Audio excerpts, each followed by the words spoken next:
최태원 SK그룹 회장의 동거인인 김희영 TNC 재단 이사장이 노소영 아트센터 나비관장에게 위자료 20억 원을 지급해야 한다는 법원의 판단이 나왔습니다. 재판부는 김 이사장의 부정행위가 부부의 신뢰를 훼손하고 가정을 파탄에 이르게 했다면서 배상 책임을 인정했습니다. 취재기자 연결해 알아봅니다. 김다현 기자. 네, 김다현입니다. 네, 재판부의 판단 내용 자세히 정리해 주시죠. 네, 서울가정법원은 오늘 노소영 아트센터 나비관장이 김희영 TNC 재단 이사장을 상대로 낸 30억 원대 위자료 소송에서 김 이사장이 최 회장과 공동해, 그러니까 함께 위자료 20억 원을 지급하라고 판결했습니다. 앞서 지난 5월 최 회장과 노 관장의 이혼 소송 항소심 재판부는 최 회장이 위자료로 20억 원, 재산 분할로 1조 3,800억 원을 나눠주라고 판결했는데요. 이 위자료를 김 이사장도 함께 부담하라는 취지입니다. 법에서 부정행위 당사자들을 연대 채무 관계로 보고 있기 때문입니다. 재판부는 김 이사장과 최 회장의 부정행위, 혼외자 출산, 최 회장의 일방적인 가출 등이 노 관장과 최 회장 사이의 신뢰를 근본적으로 훼손하고 혼인을 파탄에 이르게 했다고 지적했습니다. 또 이로 인해 노 관장이 정신적인 고통을 입었다는 것은 분명하다며 혼인기간과 파탄에 이르게 된 경위, 앞선 이혼소송 경과 등을 종합해 위자료 액수를 정했다고 밝혔습니다. 재판 과정에서 김 이사장 측은 이미 혼인관계가 파탄 상태였고 파탄의 책임이 노 관장에게 있다고 주장했지만 받아들여지지 않았습니다. 노 관장과 김 이사장 측 법률 대리인은 선고 직후 각각 입장을 냈는데요. 직접 들어보겠습니다. 이렇게 무겁게 배상 책임을 인정해 주신 것은 가정의 소중함과 가치를 보호하시려는 법원의 의지를 확인할 수 있는 부분이라고 생각하고 있습니다. 김희영 씨는 이후 여아를 떠나 원고인 노소영께 다시 한번 진심으로 사과의 말씀을 드립니다. 그럼에도 불구하고 재산분할 소송에서 유리한 입지를 위해 기획된 소송이라고 보고 있습니다. 또 오늘 서울가정법원은 노 관장이 확정 판결 전에도 가집행에 나설 수 있다고 밝혔는데요. 이 판결에 따라 노 관장이 실제로 가집행에 돌입할 것인지에 대해서도 관심이 쏠리고 있습니다. 지금까지 서울가정법원에서 YTN 김다현입니다. 윤석열 대통령의 부인 김건희 여사의 명품 가방 수수 사건을 수사하고 있는 검찰이 오늘 수사 결과를 이원석 검찰총장에게 보고합니다. 수사팀은 김 여사에게 적용할 혐의가 마땅치 않다는 판단을 내린 것으로 전해진 가운데 수사심의위원회 소집 여부에 관심이 쏠리고 있습니다. 취재기자 연결합니다. 김태원 기자. 네, 서울중앙지검입니다. 네, 김 여사 명품 가방 수수 오늘 최종 보고가 이루어진다고요? 네, 이원석 검찰총장은 오늘 오후 대검 주례보고에서 김건희 여사의 명품 가방 사건 수사 결과를 이창수 서울중앙지검장으로부터 보고받습니다. 이 총장도 수사 결과가 타당하다고 판단한다면 김 여사에 대해선 무혐의 처분이 내려질 거란 전망이 지배적입니다. 이 총장이 지난 5월 신속 수사를 지시한 지 거의 넉 달 만에 결론을 내리게 되는 겁니다. 앞서 담당 수사팀은 김 여사에게 혐의가 없다는 수사 결과를 이 지검장에게 보고한 것으로 전해졌는데요. 재작년 6월부터 9월 사이 최재형 목사로부터 화장품과 양주, 명품 가방 등 수백만 원어치 금품을 수수했다고 하더라도 청탁금지법 위반이나 알선수재 혐의 등으로 처벌하기는 어렵다는 겁니다. 최 목사는 금품을 대가로 지인을 국립묘지에 안장해달라거나 통일TV 송출을 재개해달라는 청탁을 했다고 주장하지만 검찰은 김 여사가 최 목사의 청탁 내용을 구체적으로 알지 못했거나 수수와 청탁 시점이 차이가 있어서 대가성이 성립하지 않는다고 봤습니다. 하지만 변수는 남아 있습니다. 조사 방식에서 특혜 논란이 있었던 만큼 이 총장이 수사 결과의 공정성을 담보하기 위해 수사심의위원회를 소집할 수도 있습니다. 다만 이 총장은 오늘 출근길에서 직권으로 수사심의위원회를 소집할 뜻이 있는지를 묻는 기자들에게 드릴 말씀이 없다며 말을 아꼈습니다. 만약에 이 총장이 위원회를 소집하게 되면 심의를 위해서 위원들의 일정을 조율해야 하고 위원회 심의 광고 의견을 수사팀이 다시 검토해야 하는 만큼 결론엔 시일이 더 걸리게 될 전망입니다. 지금까지 서울중앙지검에서 전해드렸습니다. 김건희 여사 명품 가방 수수 사건을 무혐의 종결하겠다는 검찰 수사팀의 결론에 야당은 공세 수위를 끌어올리며 이 문제를 쟁점화하고 있습니다. 오는 25일 예정됐던 여야 대표 회담은 더불어민주당 이재명 대표가 코로나19 양성 반응을 보이면서 연기됐는데요. 취재기자 연결해 자세히 알아봅니다. 나혜인 기자. 네, 국회입니다. 예, 검찰이 김건희 여사 명품 가방 사건을 무혐의로 종결할 분위기인데요. 야당 비판이 거세죠? 네, 민주당은 수사팀이 검찰총장도 무시한 채 황제 조사를 하더니 결국 면죄부를 바쳤다며 대통령 수하 검사들의 반란이라고 규정했습니다. 노종면 원내대변인은 서면 브리핑에서 검찰을 해체해야 한다는 주장에 검찰 스스로 힘을 실어준 꼴이라며 이제 특검 말고는 답이 없다고 주장했습니다. 법제사법위원회 야당 간사인 김승원 의원은 내일 예정된 법사위 회의에서 박성재 법무부 장관에게 책임을 묻겠다고 했고, 정무위원회 소속 야당 의원들은 김 여사 사건을 수사기관에 보내지 않고 종결한 국민권익위원회 정승윤 부위원장을 직권남용 혐의로 고위공직자범죄수사처에 고발했습니다. 반면 국민의힘은 어제 검찰이 사실관계와 법리에 맞는 판단을 내렸을 거라는 한동훈 대표의 발언 이후 당 차원의 입장은 내지 않고 있습니다. 배준영 원내수석 부대표는 KBS 라디오 인터뷰에서 검찰은 사실에 근거해 법리로 결정하는 기관이라며 최종 결과가 나온 다음에 당의 입장을 얘기해도 늦지 않다고 말했습니다. 친한동훈계로 분류되는 박정훈 의원은 CBS 라디오 인터뷰에서 법치국가에서 밉다고 처벌하는 건 있을 수 없는 일이라면서도 김 여사의 사과로 문제를 털고 가는 게 가장 좋다고 주장했습니다. 중진 조경태 의원 역시 김 여사가 어쨌든 국민에게 불편함을 줬던 부분에 대해 사과하지 않겠느냐고 내다봤습니다. 네, 여야 대표 회담은 미뤄졌는데요. 언제 다시 열릴지는 아직 불투명하죠. 네, 이재명 대표 측은 일단 이 대표 증상이 호전되는 것을 지켜보고 한동훈 대표 측과 논의해 회담을 다시 추진하겠다고 밝혔습니다. 이 대표는 오늘 아침 코로나19 양성 반응이 나타나서 자가 격리에 들어갔습니다. 이해식 민주당 대표 비서실장은 YTN에 일정이 미뤄졌기 때문에 오늘 회담 준비를 위한 양측의 실무 회동은 없을 거라고 전했습니다. 국민의힘 박정하 당대표 비서실장은 어제 이해식 비서실장을 만나서 회담 형식과 의제를 논의했다고 밝혔습니다. 좁혀야 할 간극이 있지만 구체적으로 접점을 찾은 부분도 있다며 계속 연락하겠다고 했습니다. 네, 회담 형식과 의제를 두고 양측 신경전 여전하죠. 네, 국민의힘 배준영 원내수석 부대표는 여야 대표가 굳이 밀실에서 얘기해야 할 상황이 있느냐며 회담 생중계를 거듭 주장했습니다. 의제 역시 어떤 현안이든 올릴 수 있다면서도 핵심 쟁점인 최상병 특검법은 여당 내부를 흔들려는 민주당의 정략이라고 날을 세웠습니다. 한동훈 대표는 적어도 내년부터 금융투자소득세가 시행되는 일이 없을 거란 것부터 미리 합의하자고 야당을 압박했습니다. 금투세 폐지는 이제 더는 정말 미룰 수 없습니다. 결론을 정해야 합니다. 회담이 좀 미뤄졌지만 민주당에서도 좀 실효적인 답을 해줬으면 좋겠습니다. 민주당은 한 대표가 내실보다는 보여주기식 이벤트에 집중하는 게 아니냐고 비판했습니다. 당대표 정무조정실장인 김우영 의원은 생중계는 얼마든지 받을 수 있지만 의제부터 공정하게 설정돼야 한다며 조율이 안 되면 회담이 파기될 수도 있다고 으름장을 놨습니다.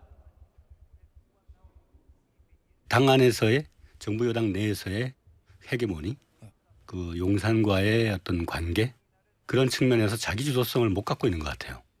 그러면서 용산의 눈치를 보는 것 같습니다. 이재명 대표 측 핵심 관계자 역시 YTN과 통화에서 한 대표가 최상병 특검이나 민생회복 지원금 선별 지원 같은 현안에 독자적인 결정권을 갖고 있는지 회의적이라고 깎아내렸습니다. 지금까지 국회에서 전해드렸습니다. 코인 수십억 원어치를 보유해 미공개 정보 의혹 등을 받은 김남국 전 의원에 대해 검찰이 첫 소환 조사를 진행했습니다. 서울 남부지방검찰청은 최근 정치자금법 위반 등의 혐의를 받는 김 전 의원을 처음으로 불러 조사했습니다. 지난해 5월 김 전 의원에 대한 코인 의혹이 불거진 이후 1년 3개월 만입니다. 검찰은 김 전 의원이 위믹스 코인 60억 원어치를 보유하고 있는 사실이 알려진 뒤 이를 정치자금으로 의심하고 수사를 진행해왔습니다. 김 전 의원은 국회 상임위 활동 중에 코인을 거래한 사실에 대해서는 사과하면서도 사전에 내부 정보를 알고 있었던 것 아니냐는 의혹 등에 대해서는 지속적으로 부인해왔습니다. 한국은행 금융통화위원회가 이달 기준금리를 3.5%로 동결했습니다. 지난해 1월 3.5%로 인상한 이후 이달까지 13차례 연속 동결인데요. 취재기자 연결해 자세히 알아봅니다. 네, 류환웅 기자, 한은금통위가 예상대로 기준금리 동결했는데요. 동결 이유 뭡니까? 말씀하신 것처럼 한국은행 금융통화위원회가 오늘 오전 9시 회의를 열어 9시 50분쯤 기준금리 동결이란 결과를 발표했습니다. 한은금통위는 최근 급증하는 가계부채 증가세와 미국 경기 둔화 우려 등에 따른 금융 외환시장 변동 가능성 등을 고려할 때 현재의 긴축 기조를 유지할 필요가 있다고 동결 배경을 밝혔습니다. 수도권 주택 가격과 가계부채 증가세, 금융 외환시장 상황 등을 좀 더 지켜볼 필요가 있겠다고 판단했습니다. 다만 물가 상승률은 둔화 추세를 이어가고 있고 내수 회복세가 더디다는 인식을 나타냈습니다. 금리 인하의 필요성을 충분히 고려하고 있다는 점을 표현한 것으로 보입니다. 정부가 내놓은 88 주택 공급 대책과 금융당국이 발표한 수도권 주택담보대출 핀셋 규제 등의 효과를 좀 더 지켜보고 금리 인하 시기를 결정하겠다는 것으로 해석됩니다. 이창용 한국은행 총재의 기자 간담회 발언 내용을 직접 들어보시죠. 현재의 긴축 기조를 유지하는 것이 적절하다고 판단하였습니다. 이 결정은 금통위원 전원 일치였습니다. 향후 3개월 시기에 내에서 기준금리 전망에 관련해서는 이번에 저를 제외한 금통위원 6분 중에서 4분은 앞으로 3개월간 3.5%보다 낮은 수준으로 금리를 인하할 가능성을 열어놓아야 한다는 견해를 나타내셨고 나머지 2분은 3개월 후에도 3.5%로 유지할 가능성이 크다고. 더욱이 미국 중앙은행인 페드, 즉 연방준비제도가 다음 달 금리를 인하할 것이란 관측이 우세한 점도 기준금리 동결에 영향을 미쳤을 것으로 보입니다. 현재 한미 간 금리 차이가 1.5%포인트인데 우리가 미국보다 먼저 금리를 내릴 경우 금리 차가 확대돼 자금 유출 가능성이 커질 수 있습니다. 지난해 1월 0.25%포인트 인상 후 이달까지 기준금리는 13회 연속 동결이 됐습니다. 역대 최장 동결입니다. 이제 관심은 자연스럽게 10월과 11월 올해 2번 남은 금통위 회의에 쏠리고 있습니다. 11월 미국 대선을 앞두고 다음 달인 9월에 미국이 금리 인하를 단행한다면 한은금통위는 10월에 기준금리를 인하할 가능성이 높아 보입니다.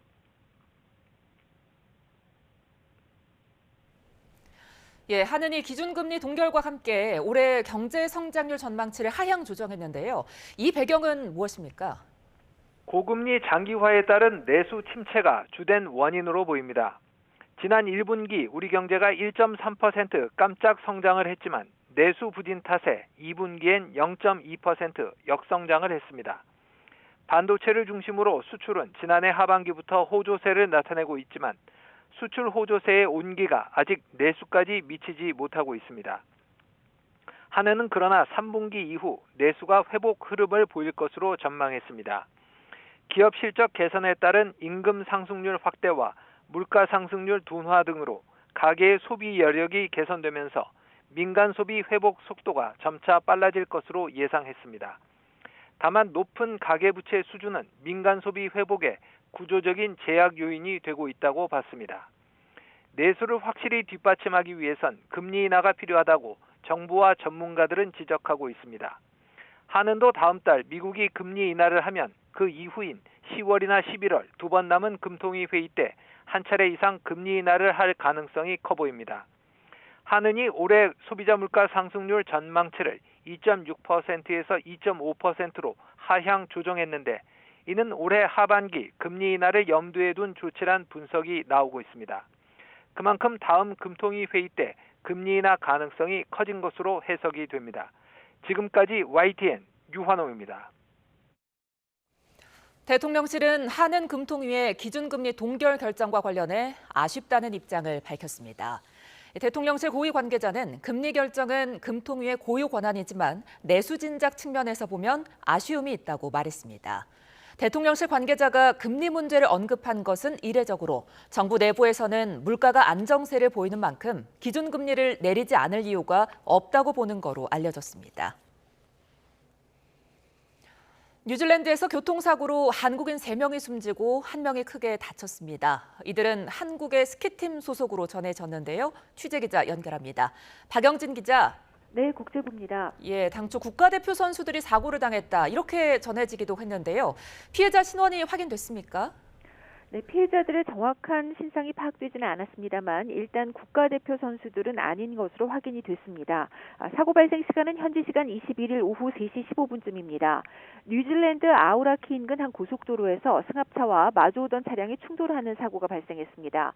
뉴질랜드 헤럴드 등 현지 매체 보도에 따르면 사고 당시 승합차에는 전지훈련과 대회 참석을 위해 최근 뉴질랜드를 찾은 한국인 스키 선수들과 코치 등이 타고 있었습니다. 현지 경찰은 이 사고로 승합차에 타고 있던 한국인 3명이 숨지고 또 다른 한국인 1명과 맞은편 차량을 몰던 운전자 등 2명이 크게 다쳤다고 밝혔습니다. 현지 매체인 뉴질랜드 헤럴드는 이들이 한국의 스키팀 소속이며 훈련을 마치고 이동하던 중 사고를 당했다고 보도했습니다. 또 사망자가 선수인지 코치인지는 확인되지 않았다고 전했는데요. 이와 관련해 대한스키협회는 현재 사고 관련한 내용을 파악 중이라면서 협회 차원에서 파견한 훈련이 아니어서 정확한 상황 파악에 어려움이 있다고 밝혔습니다. 다만 이번에 뉴질랜드에서 사고를 당한 일행은 국가대표 선수단은 아니라고 확인했습니다. 지금까지 국제부에서 전해드렸습니다.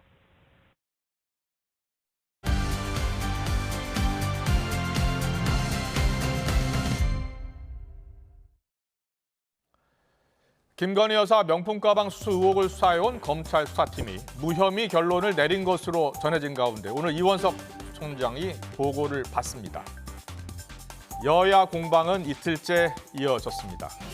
어제 한동훈 국민의힘 대표는 사법적 판단은 팩트와 법리에 관한 것으로 거기에 맞는 판단을 했을 것이다 라고 했고, 전현희 민주당 최고위원은 윤석열 대통령 부부에게 면죄부를 주겠다는 것으로 왜곡된 법 해석이라고 주장했습니다. 공세는 오늘도 이어졌고요. 고민정 의원은 이원석 검찰총장이 수사팀 결론에 반대 의견을 내면 제2의 윤석열로 도약할 수 있지만 수용을 한다면 윤 부부를 위한 쇼였다는 평가를 받을 것이라고 압박했습니다. 여당에서는 오늘 공식 논평을 자제하는 분위기 속에 김 여사가 사과를 해야 한다, 그런 목소리도 나오고 있습니다. 친한계인 박정훈 의원은 법리적으로 처벌할 방법은 없지만 명품백 수수는 잘못이라면서 본인이 사과하고 털고 가는 게 좋을 것이라고 했습니다. 오늘 여야 목소리 듣고 시작하겠습니다. 이원석 총장이 오늘 보고를 받는다고 제 기사를 봤는데 향후에 어떤 발언을 할지가 참 궁금합니다. 출장 조사에 대해서 반대 의견을 명확히 했었기 때문에 이번 결론에 대해서도 뭔가 반대 의견을 낸다면 제2의 윤석열로 정치적 도약을 하는구나라는 시그널로 받아들일 것 같고요. 그게 아니라 그냥 다 받아들이게 될 경우에는 모든 것들이 대통령 부부를 위한 쇼였다라는 걸 커밍아웃하는 게 되겠죠. 김건희 여사가 그 명품백을 받은 건 사실이고 본인도 그거에 대해서 문제의식을 분명히 밝혔고 대통령도 사과를 했어요. 그러니까 도의적으로 분명히 책임질 일이 있다는 거에 대해서는 인정을 다 한 겁니다. 법리적으로는 이걸 처벌할 방법이 없다. 이게 검찰의 판단이고 그 판단에 대해서는 저희 당도 존중을 하고 있는 그런 입장입니다. 사과를 하시겠다고 결심만 한다면 그건 얼마든지 가능한 일이고. 네, 정치의 겉과 속을 들여다보는 정치온 시작하겠습니다. 오늘은 장동혁 국민의힘 최고위원, 한민수 더불어민주당 의원, 대변인, 국회의원 두 분과 함께 답답한 전국 상황 시원하게 풀어드리겠습니다. 어서 오십시오. 안녕하세요. 안녕하세요. 안녕하세요. 네, 오늘도 정치 현안이 많은데요. 김건희 여사의 명품백 수수 의혹 관련 수사, 그리고 오늘 검찰청장이 보고를 받는다고 합니다. 근데 이 검찰 수사팀이 사실상 무혐의 결론을 낸 것으로 전해지고 있어요. 검찰총장의 판단이 남은 겁니다. 네, 법조인 출신이시니까 어떤 판단을 내릴 것 같습니까? 결국은 수사 심의로 갈 거냐 말 거냐만 남은 것 같은데요. 그렇죠. 그동안 수사 심의가 정치적으로 좀 민감하거나 국민적 관심이 높은 사건에 대해서는 검찰총장의 정치적 부담을 더는 방편으로 사용되어 오기도 했었습니다. 그런데 이 사건은 사실관계는 명확하고 뭐 동영상이라는 증거도 다 있기 때문에 예. 법리적인 판단만 남은 문제여서 과연 법리적 판단에 대해서는 이원석 검찰총장도 누구보다도 더 잘 알 것입니다. 예. 이 법리적 판단이 잘 됐는지 못 됐는지에 네. 대해서는. 그래서 다른 사실관계가 복잡한 것은 아니고 법리적 판단만 남은 사안에 대해서 그리고 그 법리적 판단도 제가 볼 때는 매우 복잡한 그런 법리적 판단도 아니라고 보여집니다. 그래서 그 사건을 과연 수사심의로 넘길 수 있을 것인지 예. 저는 현재로서는 좀 법조인이지만 판단하기 어려운 것 같습니다. 그렇군요. 예, 수사심의위원회 넘기게 된다면요? 만약에 넘긴다면은 수사심의위원회가 판단을 하더라도 그 판단을 또 반드시 따를 필요는 없다면서요? 뭐 그렇습니다. 예. 네. 구속력이 있는 것은 아니기 때문에. 예. 네. 민주당 고민정 의원이 오늘 인터뷰한 거 보면 이호수 총장이 그걸 수용하지 않는다면 제2의 윤석열 지금 대통령 당시 총장이 될 수 있다. 이번의 결과를 예. 서울중앙지검 수사 결과를 수용하지 않고 수사심의를 열어가지고 뒤집는다면. 예. 근데 저는 물론 예측이기 때문에 틀릴 수도 있는데 예. 쉽지는 않아 보입니다. 쉽지 않아 왜냐하면 보입니까? 예. 지난 5월에 예. 윤석열 총장이 총선 이후에 예. 민주당이 대승을 하고 한나라당 이제 국민의힘이 참패를 한 직후에 예. 이 건에 대해서 철저한 수사와 함께 수사팀 지시를 합니다. 예. 그리고 거기에다가 법 앞에는 예외나 특혜나 성역도 없다는 말씀을 하고 또 김건희 여사에 대해서 소환 조사가 필요하다는 얘기를 한 걸로 보도가 됐거든요. 네, 이원석 검찰총장이 이야기를 했었죠. 예. 그런데 공개적으로 이야기한 것은 아니었고 보도가 됐는데 예. 그 이후에 무슨 일이 있었습니까? 말 그대로 이번 수사를 담당하는 총책임자인 서울중앙지검장이 정말 친윤에서 찐윤으로 바뀌고 예. 이원석 총장을 보좌하는 대검 참모진이 한 분인가 제 기억을 빼고 예. 모두 교체가 됐습니다. 경질이 됐어요. 예. 그래서 예. 저는 이번에 이원석 총장 임기가 이제 진짜 얼마 안 남았는데 그렇습니다. 이분이 실제 이 수사 결과를 본인은 못 받아들인다 하더라도 예. 대검 참모진이 지금 검찰총장 말 들 사람이 없을 거라고 봐요. 그래서 예. 1차 허들을 넘지 못할 걸로 봅니다. 이미 그거를 보고 예. 제가 볼 때는 윤석열 대통령과 민정수석 만들었지 않습니까? 예. 그 수석이 이런 걸 하려고 검찰 진영을 완전히 바꿨구나. 예. 이런 생각을 우리 국민들이 할 겁니다. 그렇다면 민주당은 만약에 검찰총장이 수사팀의 의견을 받아들여서 네. 무혐의 처리가 된다면 민주당은 특검을 그래서 더 해야 한다 목소리가 더 커지겠는데요? 그럼 민주당의 목소리겠습니까? 그 국민들 보실 때 이미 김건희 여사 명품백 수수 의혹은 수사를 해야 된다. 예. 특검을 해야 된다는 여론이 예. 상당히 높습니다. 예. 뭐 과반을 넘는 건 물론이고요. 근데 이번에 검찰 수사 결과 나오고 최종 검찰총장도 이제 수용을 하고 예. 그러면 높아질 수밖에 없고요.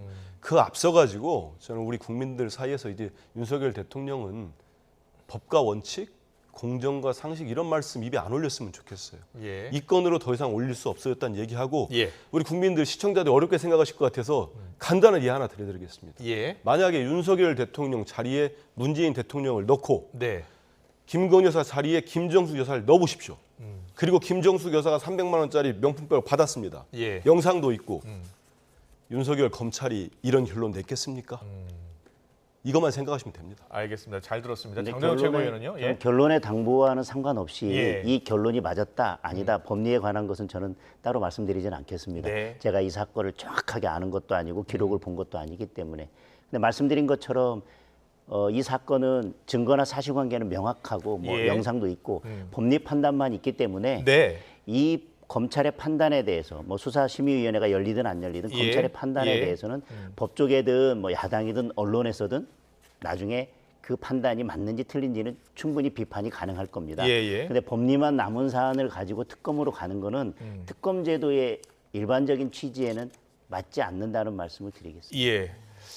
그런데 국민의힘에서는 오늘 관련 논평 그리고 회의에서 관련 이야기가 나오지 않았다고 하더라고요. 오늘 최고위원 회의 열렸죠.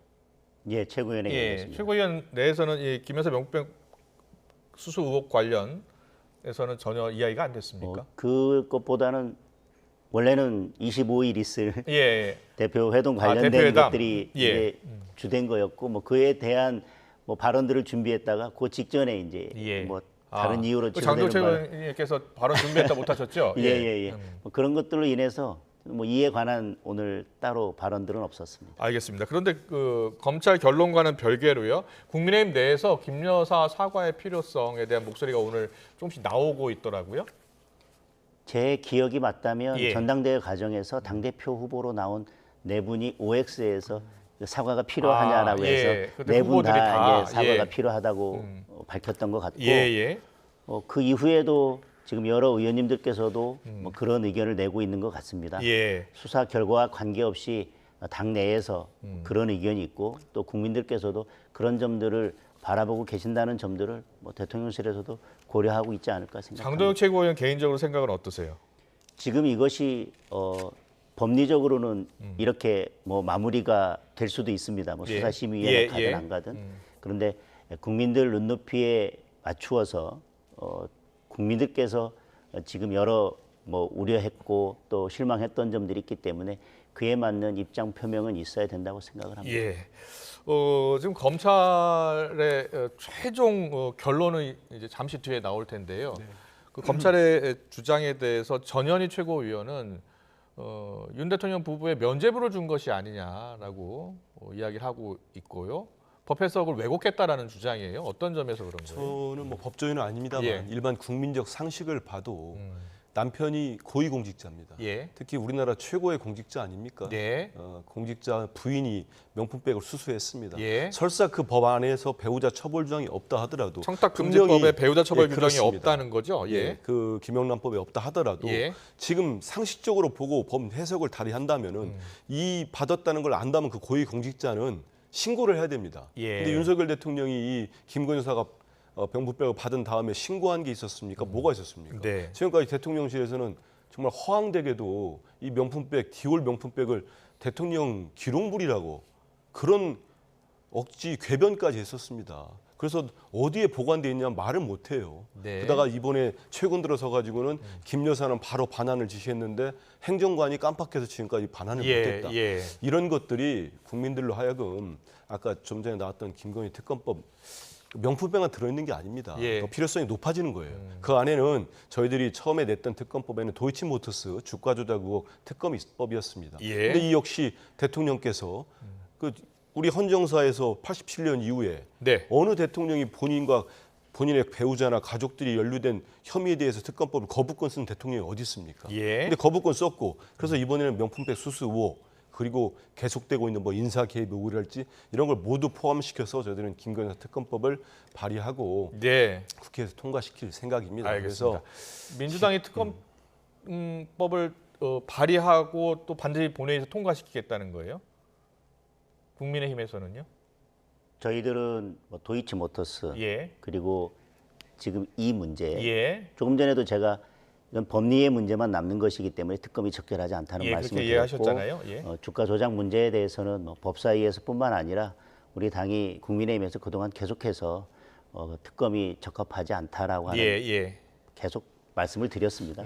그래서 뭐 이게 결론이 어떻게 나든 뭐 수사심의에 가든 여부를 떠나서 지금 민주당에서 제기되고 있는 여러 의혹들에 대해서 특검은 저희들은 적합하지 않다는 일관된 입장입니다. 한동훈 대표가 국민 눈높이 이야기 많이 하잖아요.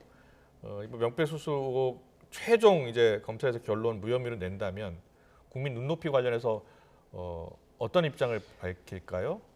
정치적인 사안 그리고 또 국민들의 여러 정서나 눈높이를 고려해서 어떤 조치를 취해야 될지는 뭐 여러 선택이 있을 수도 있습니다. 그러나 특검은 범죄 사실을 밝혀내고 그 범죄 사실에 대해서 기소하고 처벌하기 위한 것이 특검법입니다. 국민의 눈높이에 맞는 어떤 조치가 필요하다고 해서 반드시 그것이 꼭 특검이어야 되고 특검만이 그 답이다라고 할 수는 없을 것 같습니다. 알겠습니다. 자, 다음 이슈로 넘어가겠습니다. 자, 다음 키워드 보여주시죠.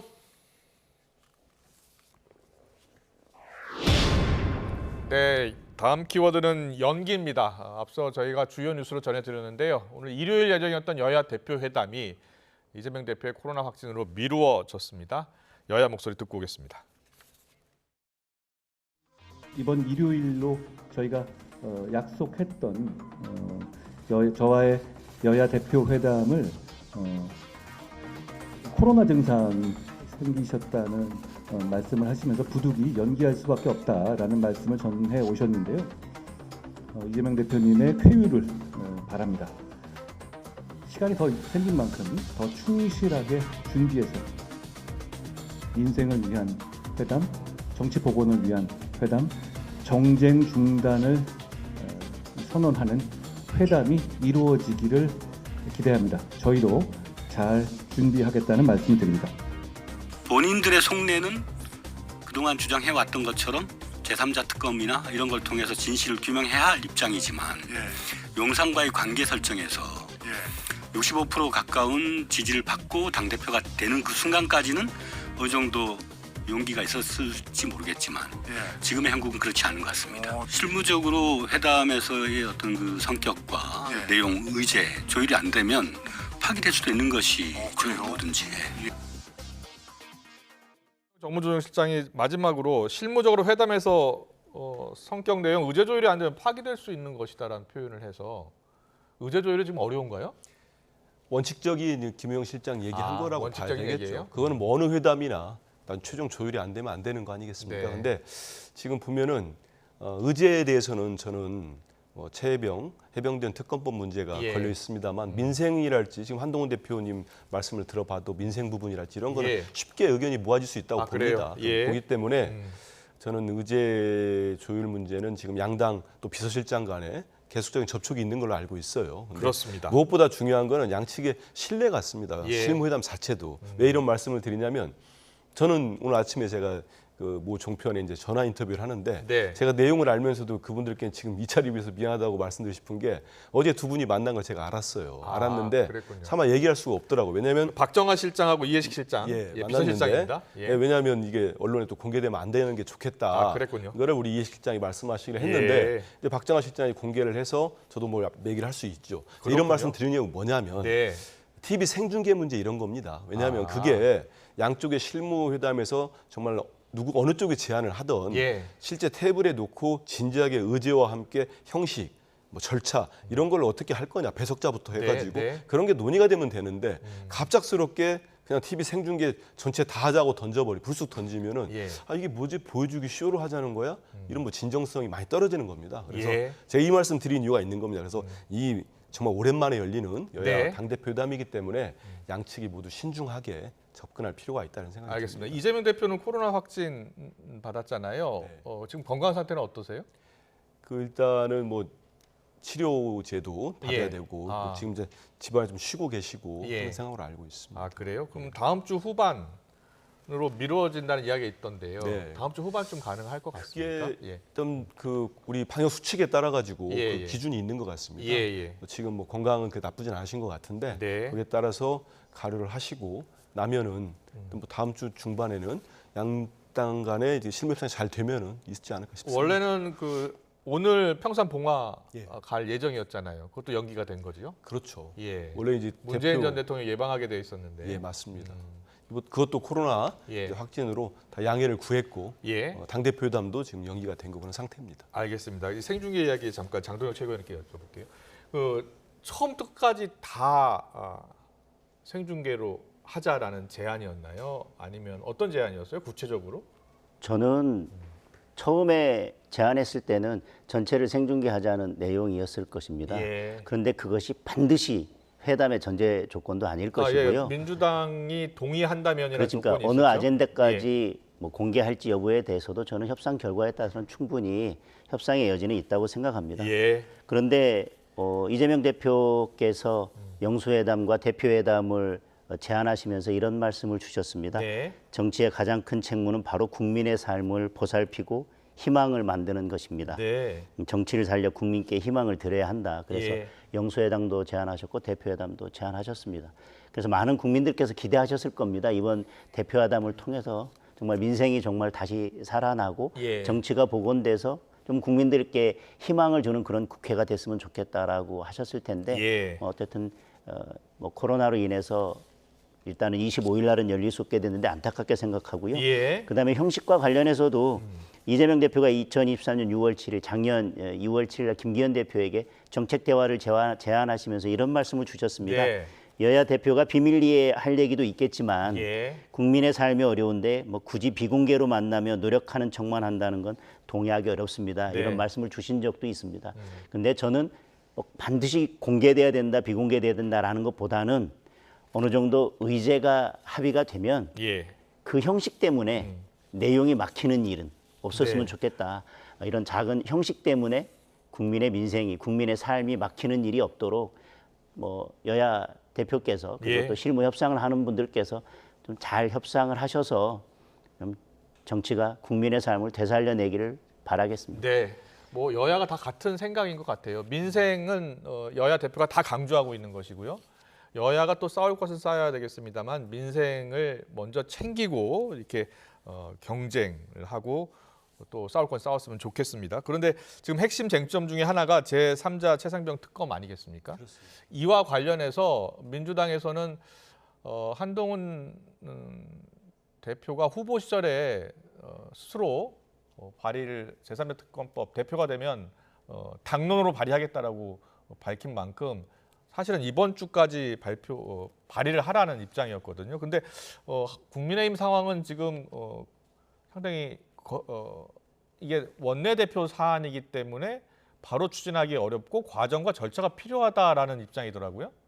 그건 뭐 원론적인 입장을 예. 말씀하신 걸 텐데 예. 말씀하신 것처럼 당론 발의인데 당론 발의면 모든 의원들이 동의를 해줘야 되지 않겠습니까? 그러니까요. 그거 쉽지 않잖아요. 그래서 뭐 동의하기 위해서는 동의받기 위해서는 설득을 해야 되는 절차도 있을 텐데 네. 저는 이 부분에서 더불어민주당에서도 어느 정도 한동훈 대표가 원내에서 의원들을 설득하고 네. 또 당원들을 설득할 수 있는 뭐 룸을 만들어 주셨으면 좋겠다라는 게 그래요? 한동훈 예. 대표가 이야기하고 이거에 대한 논의를 시작한 것은 이것 때문에 정쟁에 빠져서 국회가 좀 민생에 대한 이야기를 못하고 계속 정쟁에 빠져 있을 때 아닙니까? 예. 그렇기 때문에 우리가 이 문제를 빨리 풀어내고 민생으로 나아가자라는 취지였고 또 하나는 이 문제에 있어서 가장 중요한 다른 뭐 여러 우연적인 요소도 있다고 하지만 핵심적인 것은 특검은 그래도 중립적이고 공정한 특검이 수사를 해야 국민들을 설득할 수 있고 그 결과가 국민들께 받아들여질 수 있지 않겠냐라고 하는 점이기 때문에 그러면 저는 뭐 제보공작 이런 수사 대상보다 더 본질적인 것은 제3자를 누구로 해야 국민들께서 정치적으로 가장 중립적인 사람이라고 볼 것이냐에 관해서 한동훈 대표가 제안한 게 이제 대법원장이지 않습니까? 지금의 대법원장은 청문회를 통해서 151대 149도 아니고 압도적으로 여야 의원들의 동의하에 임명이 됐습니다. 그리고 대법원장이 제 기억에는 대법원장으로 임명된 이후에 뭐 정치적 중립성을 의심받거나 문제가 될 만한 사건도 없었다고 생각합니다. 저는 그 정도면 국민들께서도 동의할 수 있고 공감할 수 있는 제3자이기 때문에 그럼 대법원장으로 하는 제3자는 받을 수 있다라고 해야 한동훈 대표는 지금 원내에서 의원들을 설득해서 당론으로 가야 되는 상황이라면 한동훈 대표가 의원들을 설득할 수 있는 그런 공간도 민주당에서는 열어줄 필요가 있고 이 해병대원 특검법 문제가 해결되면 우리가 너무 지금 탄핵이나 이런 뭐 특검법으로 인해서 계속 정쟁으로 가고 있는데 지금 탄핵 청문회 과방위 법사위 너무나 많이 지금 진행되니까 국민들은 피곤하지 않습니까? 그러니까 이 문제가 해결되면 우리가 좀 정쟁은 중단하고 우리가 민생으로 나아가는 정도의 여야 간에 좀 합의는 있어야 알겠습니다.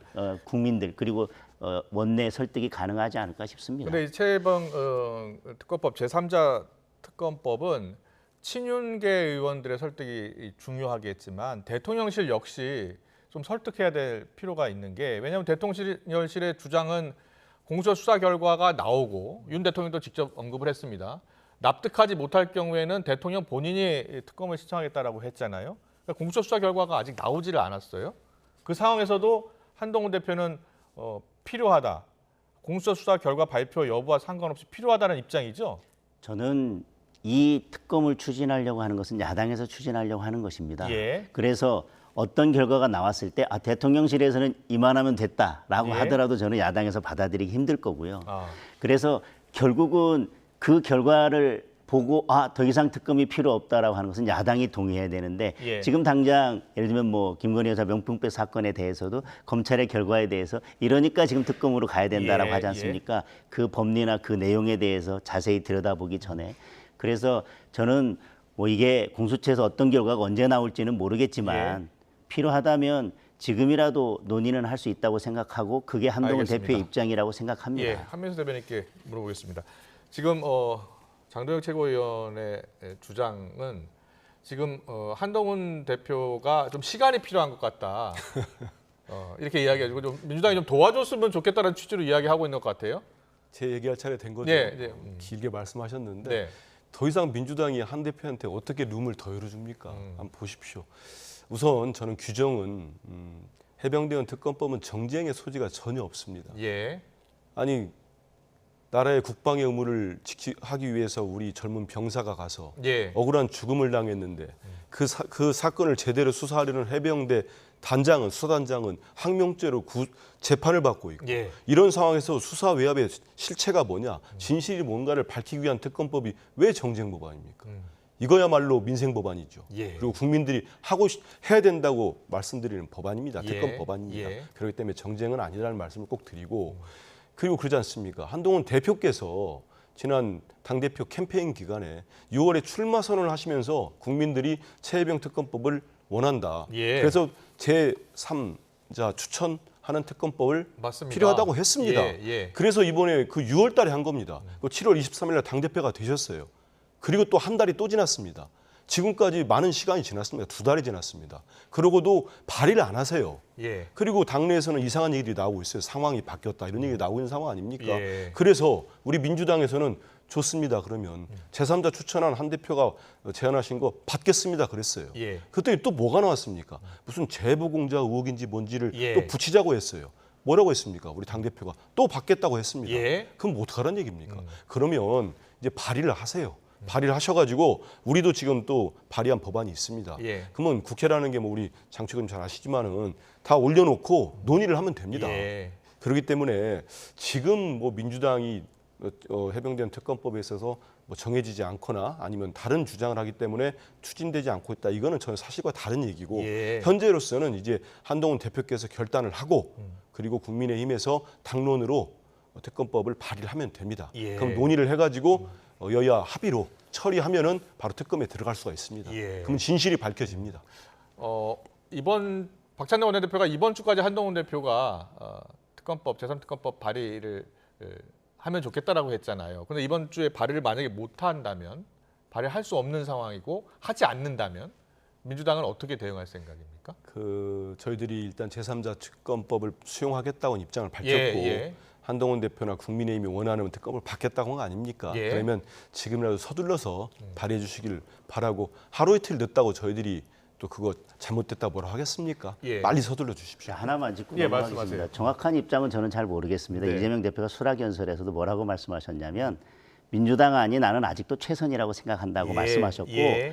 그 다음 날 이현주 의원은 대법원장을 제3자로 하는 거는 꿈도 꾸지 말라고 했습니다. 예. 다시 말하면 제3자 특검을 발의하라고는 하시지만 뭐 제보공자 그것도 받겠다. 다 예. 저는 아까도 말씀드렸지만 수사 대상은 이 문제에 있어서 핵심적인 쟁점이 아닙니다. 누구를 특검으로 할 거냐인데 제3자 특검을 발의해라. 그러나 대법원장은 안 된다. 그럼 결국은 민주당이 원하는 제3자는 어떤 제3자입니까? 저는 그거에 대한 입장을 명확히 해야지 결국은 민주당이 원하는 제3자라는 게 민주당도 아니고 뭐 예를 들면 조국 혁신당도 아니지만 결국은 민주당이 원하는 제3자라면 그거에 대한 저는 중립성, 공정성은 또 훼손될 수 있기 때문에 그 부분에 대한 문제를 명확하게 정리해야지만 저는 된다는 말씀을 드리고 그게 해결 안 됐는데 우리 제3자 안을 다 받는다, 다 수용했다라고 하는 건 저는 맞지 않는 것 같습니다. 알겠습니다. 자, 뭐 이제 여야가 또 대표회담 이재명 대표가 회복하면 또 바로 할 것 같고요. 또 그 전에 또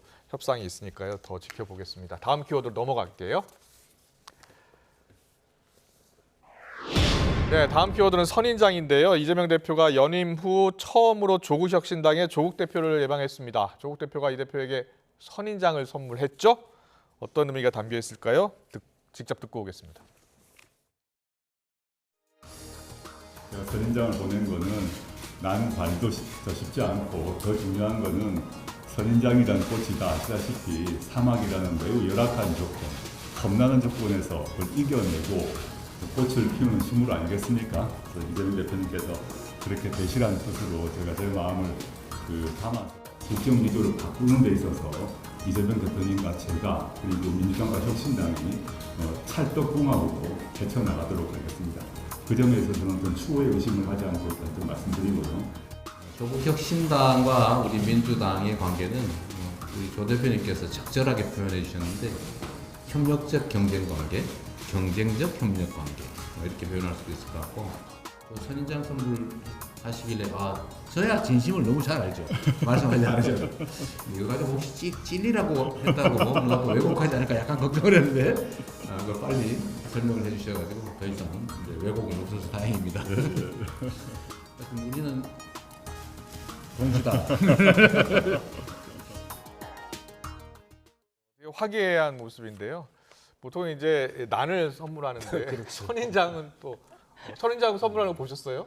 잘 제대로 많이 본 것 같지 않습니다. 그렇죠. 하지만 지금 보면은 조국 대표께서 그 의미에 대해서 설명을 했기 때문에 험난한 곳에서 꽃 피우는 식물. 이재명 대표는 뭐 우리 국민들 다 알지 않습니까? 지금 윤석열 정부 들어서 가지고 2년 3개월 동안 정말 없는 먼지도 만들어낸 것처럼 가혹한 정적을 제거하기 위한 야당 탄압에 대한 수사가 이루어지고 있습니다. 그럼에도 불구하고 이재명 대표의 혐의가 뭐 밝혀진 게 단 하나라도 있습니까? 그런 가혹한 수사, 이 진짜 엄혹한 정치 환경에서 이 대표가 뜻하는 바를 이뤄라. 이걸 조국 대표가 의미하는 의미로 기원하는 의미로 선인장을 선물한 것 같고요. 저는 그 뒷부분이 저도 웃음이 터졌는데 이재명 대표가 저 설명을 안 하시면은 분명히 뭐 반대쪽 계시는 지지자나 당원들께서는 그래 조국 대표가 이재명 대표에게 다른 의미로 선물했어 오해할까봐 저기서 위트 있게 해명까지 하셨는데요.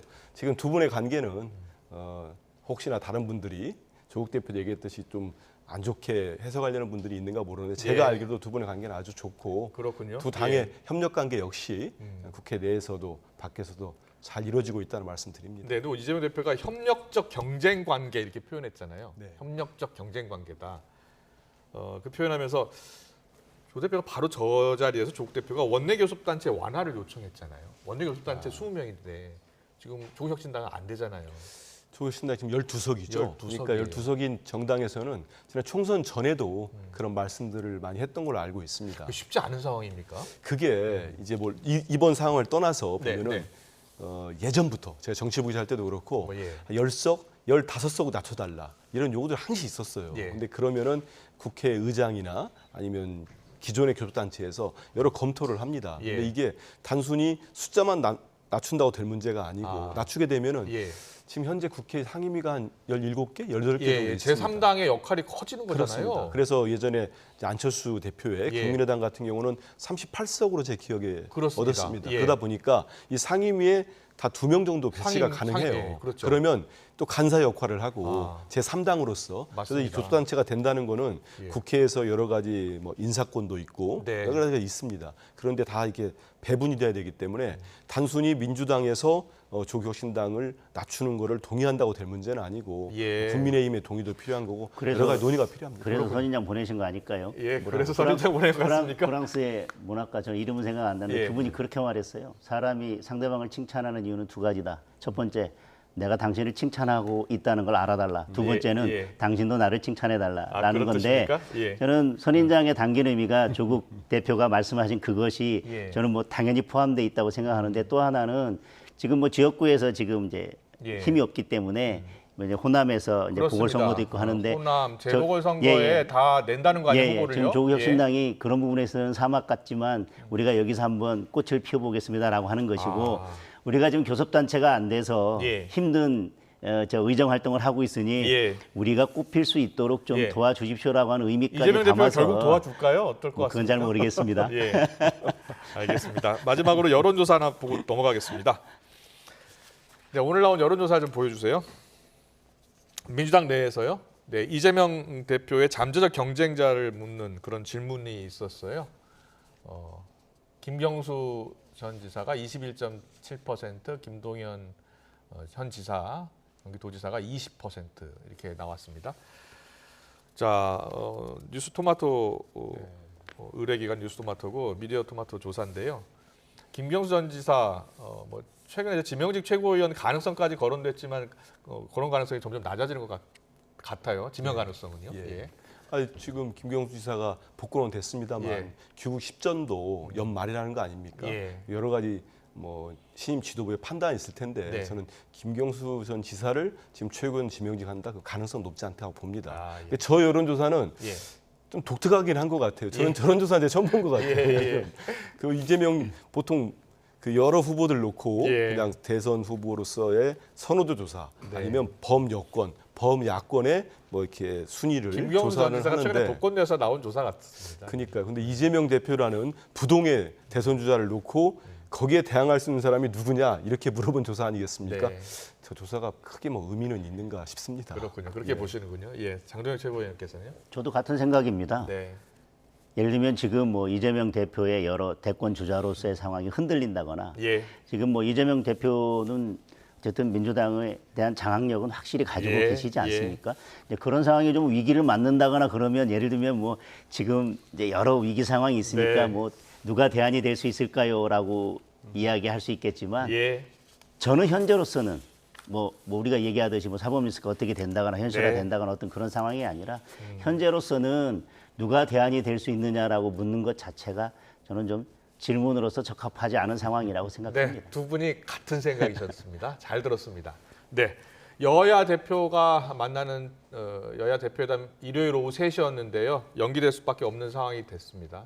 연기가 되더라도 꼭 성사가 돼서 여야 대표가 마주 앉아서 민생을 정말 뜨겁게 논의하는 그런 자리가 반드시 만들어졌으면 좋겠습니다. 지금까지 장동혁 국민의힘 최고위원, 한민수 더불어민주당 대변인과 함께했습니다. 잘 들었습니다. 고맙습니다. 고맙습니다. 저의 이 사건으로 인해서 가정의 소중한 가치가 법에 의해서 지켜지는 그런 계기가 되기를 바람하지 않습니다. 감사드립니다.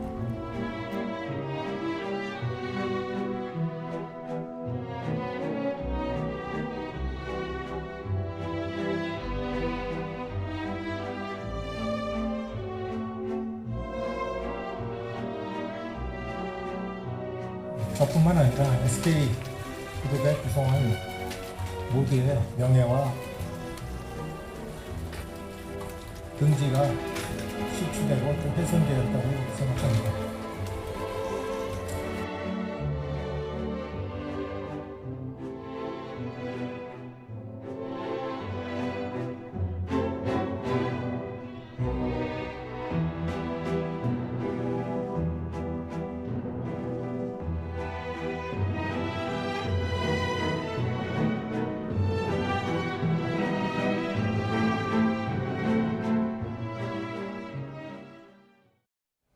네, 노소영 아트센터 나비관장이 최태원 SK그룹 회장의 동거인을 상대로 낸 위자료 소송에서 1심 재판부가 20억 원을 주라고 선고를 했습니다. 네, 최 회장과 노 관장의 이혼 소송 항소심에서 법원이 인정한 위자료와 같은 규모입니다. 전문가와 함께 관련 내용 짚어봅니다. 양지민 변호사 나오셨습니다. 안녕하십니까? 어서 오십시오. 안녕하세요. 예. 법조인들도 최대 관심이었다고 하더라고요. 위자료 액수에 대해서요. 근데 위자료가 이제 20억 공동으로 지급하라라고 나왔는데요. 네, 맞습니다. 그러니까 지금 가정법원에서 내려진 이 위자료 인정 액수 중 아마 최대 금액이 인정이 된 것으로 보이고요. 예. 보통은 이혼 소송을 진행함에 있어서 많게는 사실은 뭐 5천만 원 정도, 그러니까 최대치로 책정을 하더라도 1억 원가량 이렇게 이제 예상을 해볼 수가 있겠는데 그런데 이번 사안의 경우에는 최태원 회장에게 인정된 위자료 액수와 마찬가지로 동등한 책임을 지라는 의미로 해석을 할 수가 있겠습니다. 예. 일반적으로 우리가 이렇게 내 배우자와 이혼을 하면서 배우자와 이제 외도를 했다라고 볼 수 있는 상대방에게 사실 이렇게 위자료 청구를 같이 이제 진행을 일반적으로 하는데요. 예. 그런 경우에 배우자의 액수가 조금 더 높게 책정이 되고 그 상대방에게는 조금 더 낮은 액수가 인정되는 그래요? 게 일반적인데요. 예. 이번의 경우에는 사실상 동등하게 인정이 돼서 그만큼 좀 책임이 무겁다라고 볼 수도 있겠습니다. 그렇군요. 예. 오늘 판결 이후에 이제 노소영, 김희영 측 입장이 나왔거든요. 이 부분 좀 짚어주실까요? 일단은 노소영 관장 측의 입장은 지금까지 본인과 자녀들이 겪은 고통은 사실상 어떠한 금전적으로 위자가 되기는 힘들다. 예, 예. 어떠한 액수로 법적으로도 사실상 이것이 위로받기 좀 힘들다라는 이야기도 했고요. 그러면서 가정의 가치를 바로 세운 재판부의 판단에 감사의 마음을 전한다라고도 했습니다. 반대로 김희영 이사장 측은 일단은 항소의 계획이 없다라고 밝혔습니다. 그러면서 그래요? 노소영 관장에게 미안한 마음을 전한다라고도 사과를 하기도 했고요. 그러면서 사실은 이제 자녀들이 그동안 이렇게 어른들의 모습을 지켜보면서 가슴 아팠을 것에 대해서 어쨌든 사과를 한다라는 입장을 하기도 했는데요. 이건 본인의 입장으로 지금 전해지고 있고 변호인 입장에서는 어쨌든 짚고 넘어가고자 하는 부분이 여러 가지 뭐 기획소송이라는 이야기도 있었고 그렇기 때문에 가짜 뉴스 때문에 이 김희영 이사장이 굉장히 고통받았다 이런 점을 좀 짚기도 했습니다. 그래요? 그렇다면은 원래 노 관장은 30억 원을 요구했었잖아요. 그렇죠. 항소는 노 관장도 할 수 있는 거 아니에요? 그렇죠. 그러니까 할 수는 있는데요. 본인이 만족하는 액수라고 한다면 사실상 지금 이제 확정이 되는 것이고요. 만약에 노 관장 입장에서 나는 30억 원을 청구를 했지만 지금 3분의 2가량밖에 인정이 안 돼서 나는 마지막까지 좀 다투고 싶다라고 해서 항소심으로 간다고 한다면 사실상 항소심으로 이어지는 것이고요. 일단은 노 관장에게 결정이 될 수가 있다. 결정권이 있다라고 볼 수 있겠습니다. 그렇군요. 그런데 재판부의 그 판결문 내용을 보니까요. 최 회장의 부정행위, 혼외자 출산, 일방적인 가출, 별거의 지속, 피고와 최 회장의 공개적 행보 이런 것들 다 지적했더라고요. 그렇죠. 이게 다 노 관장한테 고통을 줬다는 거예요? 왜냐하면 이 위자료 청구의 경우에는 사실상 어떠한 뭐 기준이라든지 이런 것이 딱히 없이 이 피해자, 그러니까 이제 원고가 받았을 그러한 정신적 손해에 대한 위자료를 인정을 하는 것이기 때문에 과연 이 원고가 어떠한 정신적인 손해 내지는 피해를 입었는지를 판단을 해야 되는 것입니다. 그렇기 때문에 사실상 짚어주신 것처럼 대외적으로 이렇게 부부로서 이 김희영 관장과 행보를 나아감에 있어서 노소영 관장이 굉장히 극심한 고통을 느꼈을 부분, 그 부분으로 인해서 건강상으로 조금 안 좋은 부분이 있어서 수술까지 받았다라는 점, 그리고 더불어서 본인들이 이제 굉장히 장시간 혼인 생활을 하면서 이렇게 축적해온 일부 재산이 있을 텐데 그것을 제3자라고 볼 수 있는 김희영 이사장에게 굉장히 많은 액수를 지급을 함으로써 이 부인, 어쨌든 부부로서의 관계에 있는 이 노소영 관장이 느꼈을 고통이라든지 이런 부분에 대해서 다 세세하게 지적을 했고요. 결국에는 최태원 회장과 그리고 이 김희영 이사장의 관계로 인해서 노소영 관장이 극심한 고통을 느꼈고 그로 인해서 혼인관계가 파탄이 난 것이다라는 것을 인정했습니다. 그렇다면 이 피고 측, 그러니까 김희영 이사장 측은 어떻게 방어를 했습니까? 일단은 피고의 입장에서는 소멸시효를 주로 이제 다툰 것 같아요. 소멸시효요? 맞습니다. 일반적으로 민법에서는요, 부정행위가 있었다라고 한다면 그러한 불법 행위가 있었은 때로부터 10년, 그리고 그것에 대해서 안 날로부터 3년 내에 이제 손해배상 청구를 제기를 해야 됩니다. 그렇군요. 그런데 이제 노소영 관장이 두 사람의 관계를 안 지가 굉장히 오래됐거든요. 그러면 안 날로부터 3년은 훌쩍 넘겼을 텐데 그렇다면 그 전에 청구했었어야지 왜 이제 와서 뒤늦게 청구하느냐라는 논리였어요. 그런데 이 부분이 받아들여지기는 좀 힘들었던 이유가요. 왜냐하면 일반적으로 두 사람이 이제 헤어진 상황이라면 그러한 논리가 적용될 수 있습니다. 근데 두 사람은 지금 혼외자를 낳고 어쨌든 부부 유사한 신분으로서 같이 동거를 하고 있어요. 그렇기 때문에 매일매일 이러한 불법 행위가 지속된다라고 볼 수 있는 여지가 있고요. 그것을 재판부가 만약에 받아들인다라면 사실상 이 소멸시효 주장은 받아들여지기가 힘들었습니다. 그렇군요. 위자료 20억 원 굉장히 이례적이라고들 하던데요. 통상적으로는 위자료가 어느 정도나 나옵니까?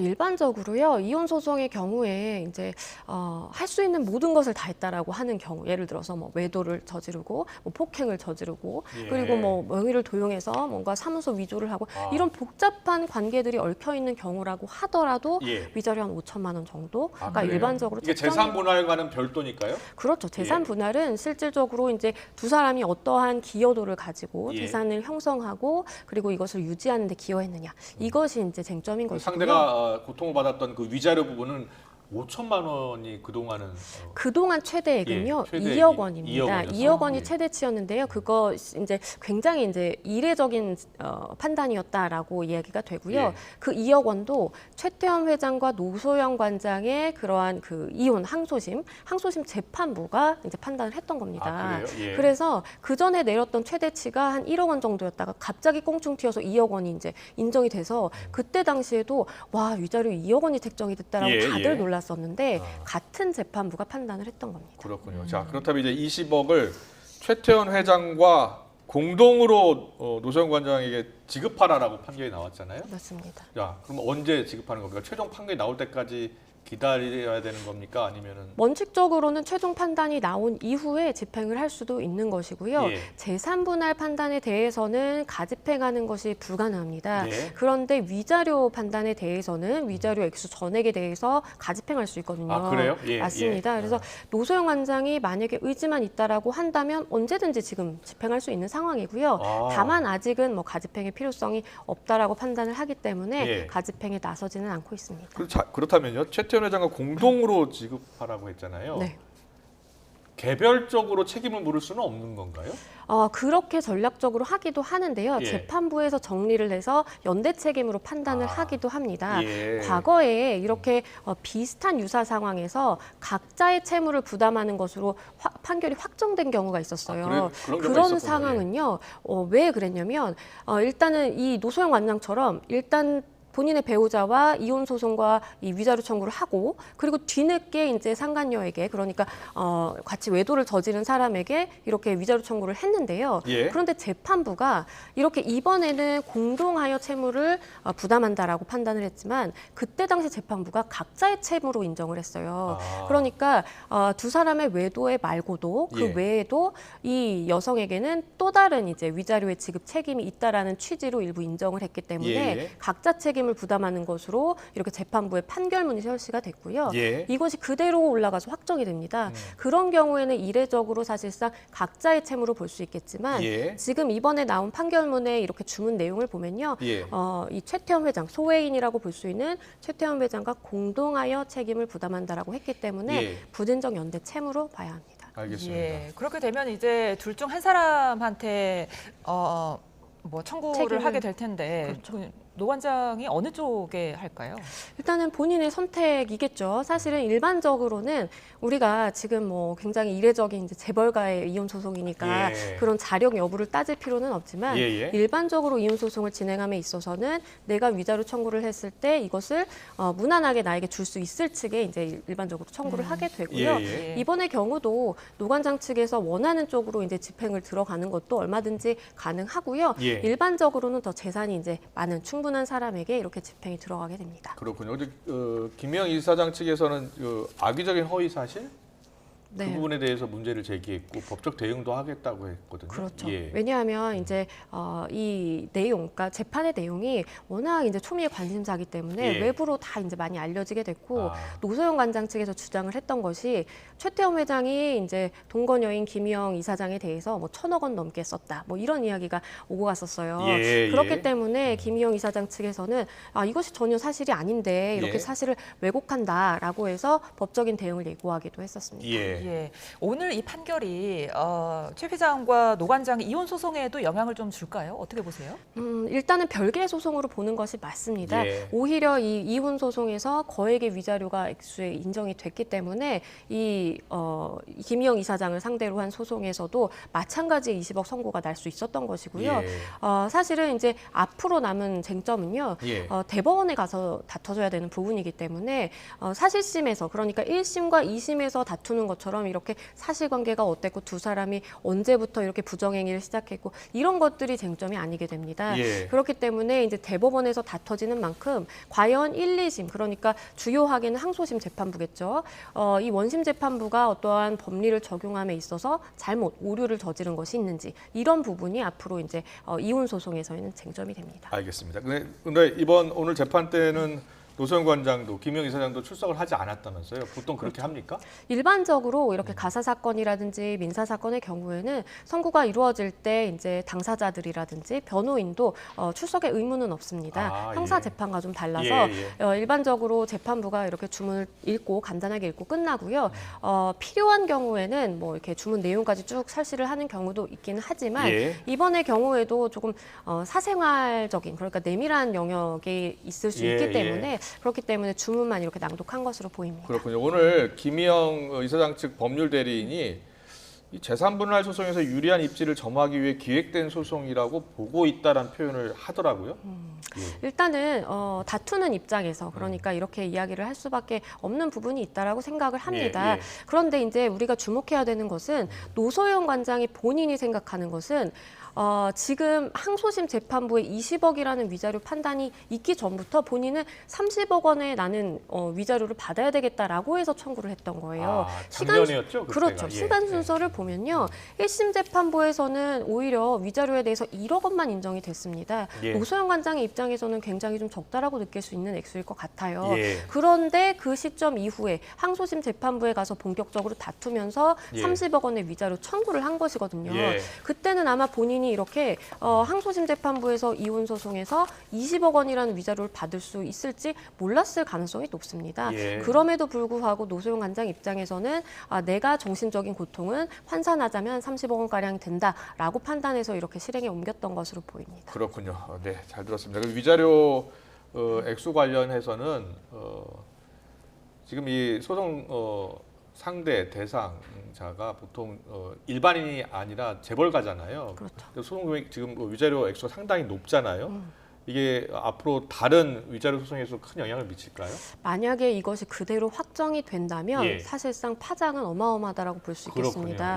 왜냐하면 지금 우리나라에서 일반적으로 이야기되는 뭐 수천만 원대의 위자료밖에 우리는 인정할 수 없다 이렇게 얘기하는 것이 다른 재판부의 판단을 존중하고 그리고 형평을 고려했을 때 다 그렇게 판단을 해왔던 것이거든요. 그렇군요. 그런데 갑자기 20억 원이라는 그러한 액수가 탁 들어오게 되면서 사실은 몇 수천만 원대를 넘어서서 1억 원대, 수억 원대의 사실 소송도 가능해진 그런 가능성이 열린 것이기 때문에 사실상 우리나라의 이러한 위자료 판단의 액수라든지 쟁점이 많이 달라질 수가 있겠습니다. 네, 알겠습니다. 오늘 설명 잘 들었습니다. 양지민 변호사와 함께했습니다. 고맙습니다. 감사합니다.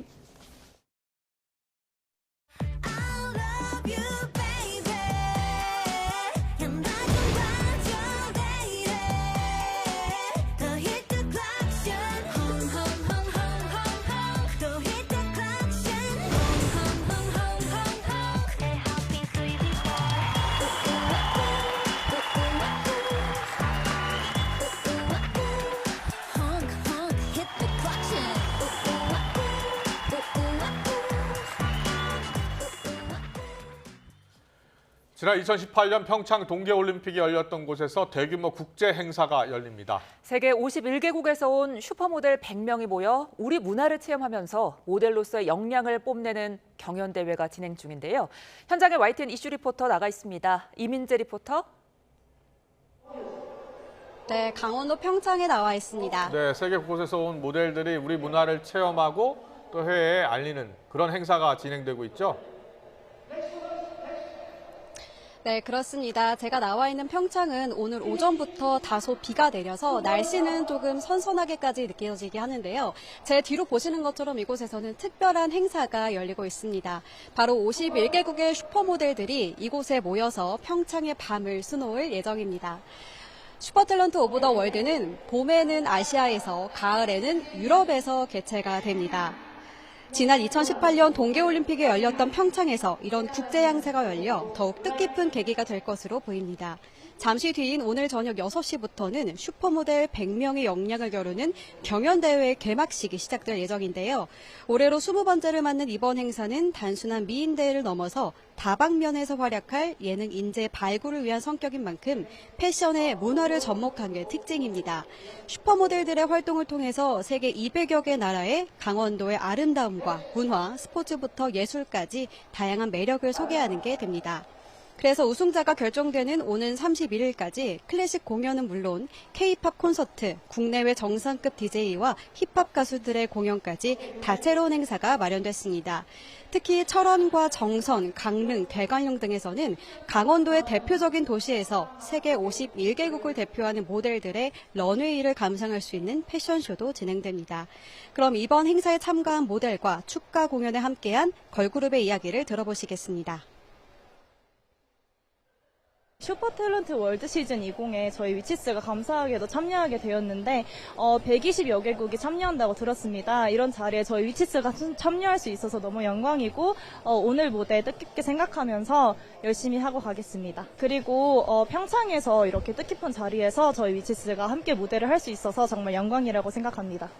I decided to enter this competition because I've heard a lot about the Korean industry, and this industry is bringing out really great talents. And this was a big inspiration for me, and I want to learn from this. 네, 개막 첫날이지만 이곳의 열정은 대단합니다. 강원도의 아름다움을 세계 곳곳에 알릴 수 있기를 기대해 보겠습니다. 지금까지 강원도 평창에서 YTN 이민재입니다. 연일 폭염이 이어지면서 바닷물 온도도 크게 올랐습니다. 이 때문에 경남 남해안을 중심으로 양식장에서 집단 폐사하는 어류가 매일 수백만 마리나 불어나면서 어민들 걱정이 이만저만이 아닙니다. 이명준 기자입니다. 경남 거제에 있는 양식장. 흔히 우럭이라고 부르는 조피볼락 등 양식장에서 기르는 물고기떼가 배를 드러낸 채 물 위에 둥둥 떠 있습니다. 고수온에 집단 폐사한 겁니다. 이 양식장이 있는 거제 이론 앞바다는 이번 달에 한때 최고 수온 30도를 기록했습니다. 어민들은 먹이량을 줄이거나 산소 공급기를 돌리는 것 외에 달리 손쓸 방법이 없어 답답합니다.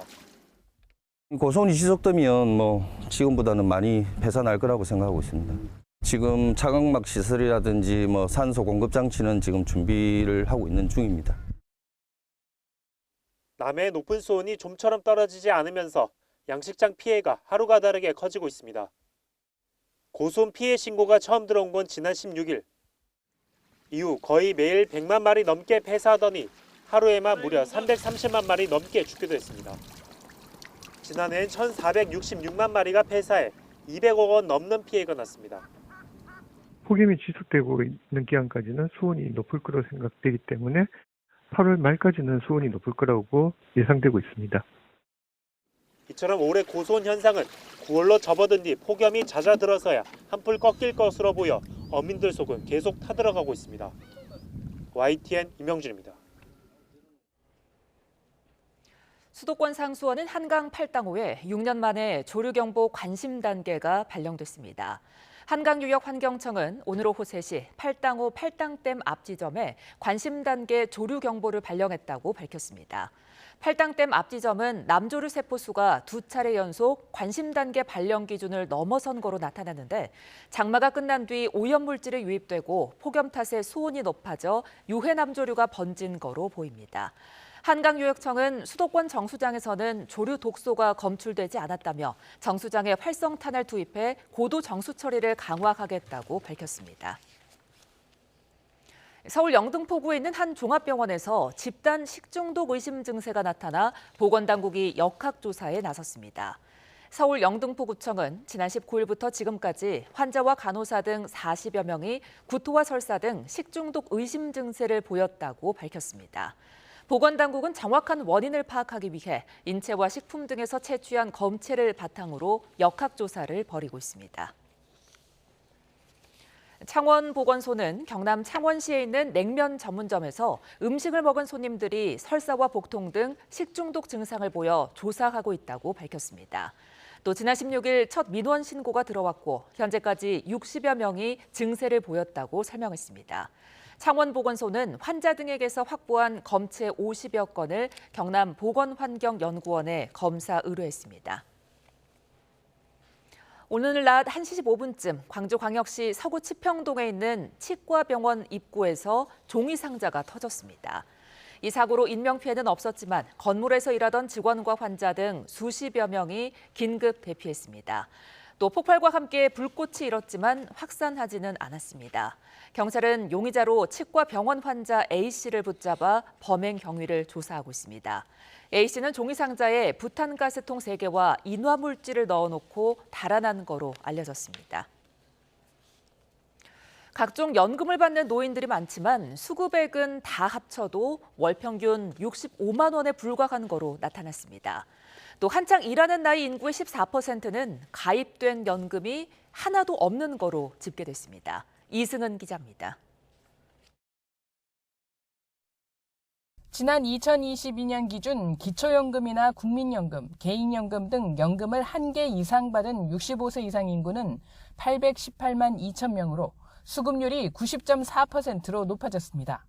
하지만 수급액은 월 평균 65만 원에 불과했습니다. 2022년 연금 수급률은 전남에서 94.7%로 높았고 월 평균 수급 금액은 세종에서 77만 6천 원으로 가장 많았습니다. 수급액이 늘고는 있지만 여전히 노후를 버티기엔 턱없이 부족합니다. 65만 원은 국민연금연구원이 제시한 개인 노후 최소 생활비 124만 원의 절반도 안 됩니다. 연금 수급자 5명 중 1명이 25만 원 미만을 받았고 10명 중 6명이 50만 원 이하였습니다. 100만 원이 넘는 사람은 12%밖에 안 됐습니다. 연금을 전혀 안 받는 사람은 86만 4천 명이었습니다. 다만 자산가도 포함된 수치입니다. 연금의 소득 대체율이 낮다 보니 65세 이후에도 많은 노인이 일을 하고 있었습니다. 65세 이상 인구 가운데 28.6%인 258만 7천 명이 4대 보험 등이 적용되는 등록 취업자였습니다. 18세에서 59세까지 인구의 연금 가입률은 80.2%, 월 평균 보험료는 31만 8천 원이었습니다. 하지만 30대 82만 3천 명, 40대 113만 2천 명, 50대 126만 2천 명이 아무런 연금에 가입돼 있지 않았습니다. 30에서 50대 인구의 14%인 322만 명이 노후 대비에 구멍이 난 셈입니다. YTN 이승은입니다. 일본 후쿠시마 제1원자력발전소 사고로 원자로에 남은 핵연료 잔해를 꺼내는 작업이 시작도 하기 전에 중단됐습니다. 이곳엔 핵연료 잔해 880톤이 남아있는데 작업이 제대로 이루어지지 않으면 원전 폐쇄도 불가능합니다. 도쿄 김세호 특파원입니다. 도쿄전력이 후쿠시마 제1원전에 남아있는 핵연료 잔해 반출에 나섰습니다. 2011년 3월 원전 폭발 사고 이후 13년 만입니다. 例えば装置の経年劣化ですとか、あるいは安全上の手順の再確認ですとか、そういうリスクの評価あるいは作業管理についてもう一度見直していただく時期に来ているのかなというふうに。 핵연료 잔해 반출은 원전 폐로 과정에서 가장 어려운 작업으로 2021년 시작될 예정이었지만 장비 문제 등으로 이미 3차례 연기됐습니다. 새로 개발한 22m 길이의 신축형 파이프 장치를 이용해 3g 미만의 핵연료 잔해를 꺼낼 예정이었습니다. 시험 채취된 핵연료 잔해를 통해 성분 등을 분석한 뒤 본격적인 작업에 착수한다는 계획입니다. 하지만 반출 장치의 설치 작업 도중 일어난 실수로 작업은 중단됐습니다. 計画していた順番のものと異なることに気づいたため、本日の作業はここまでということで。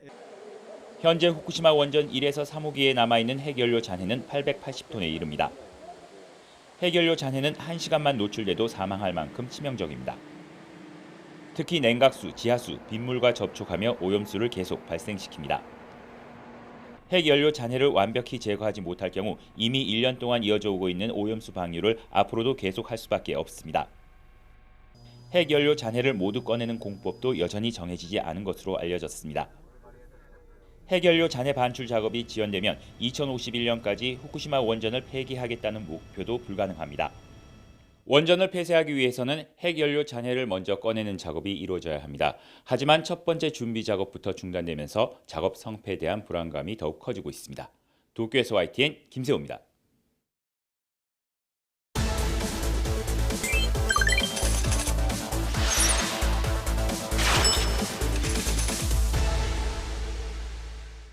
네, 오늘의 경제픽 시작하겠습니다. 경제부 김기봉 기자 나왔습니다. 안녕하십니까? 안녕하세요. 예.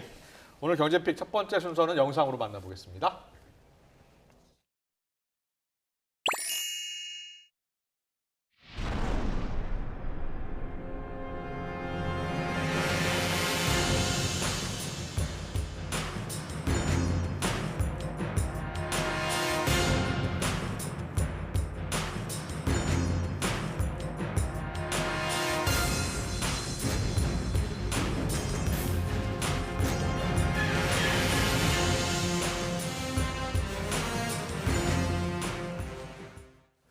네, 정부가 대출을 조이기 시작했다고 했고 실제로 예. 은행도 금리를 조금씩 대출금리 올리고 있다고 했어요. 네네. 전세자금 대출도 어려워지고 있어요?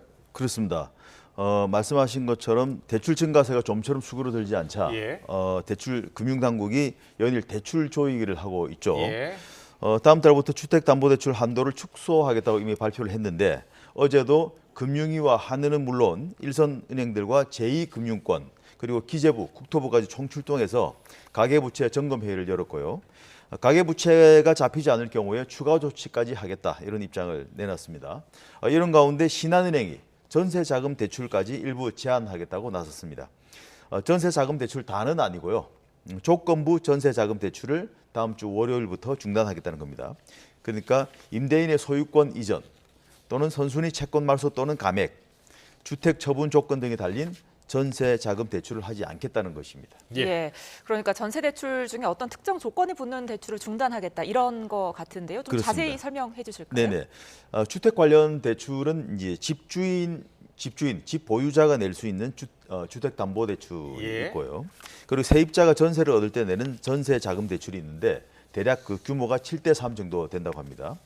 이 전세자금 대출 중에서도 이번에 신한은행이 중단하기로 한 조건부 전세자금 대출은 또 일부인데요. 이번 조치의 본질은 세입자를 압박하려는 게 아니고 세입자를 이용하려는 집주인을 겨냥한 조치다 이렇게 볼 수 있겠습니다. 예. 그러니까 세입자에게 전세 대출을 최대한 많이 받게 해서 전세 보증금을 높여서 집주인 본인은 적은 돈으로 갭 투자를 하는 그런 사례를 차단한다는 취지인데요. 이와 관련한 신한은행의 말을 잠깐 들어보시죠. 혹시나 요거를 활용을 해서 뭐 전세자금 대출을 뭐 세입자에게 크게 받아서 갭 투자를 하려고 하는 그런 니즈가 있는 임대인 집주인분들이 있을 거잖아요. 네. 그런 분들에게 뭔가 기회를 좀 안 드리려고 하다 보니까 일반적인 저희가 뭐 아파트 전세나 빌라 전세나 뭐 근저당이 없고 채권이 깨끗한 전세를 다 해드린다라고 보시면 돼요. 그렇군요. 근데 전세자금 대출뿐이 아니라 가계대출을 조이는 다른 조치도 계속 나오고 있죠. 예, 그렇습니다. 예. 지금 그 조치를 한 신한은행도 전세자금 대출을 제한하는 26일부터 예. 플러스 모기지론도 중단합니다. 이 플러스 모기지론이 뭐냐 하면 주담대를 내면서 동시에 가입하는 일종의 그 보험인데요. 네. 이 보험이 없어지면 소액 임차 보증금을 뺀 금액만 대출이 가능하기 때문에 결과적으로 대출 한도를 줄이는 결과가 되거든요. 예. 이것도 없앤다는 거고 신한은행은 또 내일부터 전세자금 대출을 포함한 주담대 금리를 최대 0.4%포인트 올릴 예정입니다. 예. 그리고 KB국민은행 역시 가계대출 관리를 위해서 오늘부터 일부 가계 신용대출 금리를 0.2%포인트 인상했습니다. 아시겠지만 시중은행들은 이미 지난 7월부터 지금까지 20차례 금리 인상을 한 상태고요. 예. 대출 축소를 강조하는 정책 기조가 계속되기 때문에 은행들도 더 강한 대출 억제책을 자의 또는 타의로 계속 내놓을 것으로 보입니다. 전문가들이 대출 규제 정책으로 실제로 집값이 좀 잡힐 것 같다 이렇게 보고 있습니까? 그거는 사실 이제 예측하기 어려운데요. 예. 지난 우리 정부 때 주로 이제 그 부동산 대책이 수요를 억제하는 대출을 통한 수요를 억제 그랬었죠. 책이었거든요. 예. 그건 사실 좀 효과가 미미했습니다. 그렇군요. 그래서 예. 이번 정부에서는 주택 공급을 이제 위주로 한다는 건데 네. 대출 규제가 실질적으로 집값을 잡는데 어떤 기여를 할지는 사실 좀 의견이 분분하고 예. 누구도 단언할 수 없는 그런 상태입니다. 알겠습니다. 예. 두 번째 픽 영상으로 만나보겠습니다.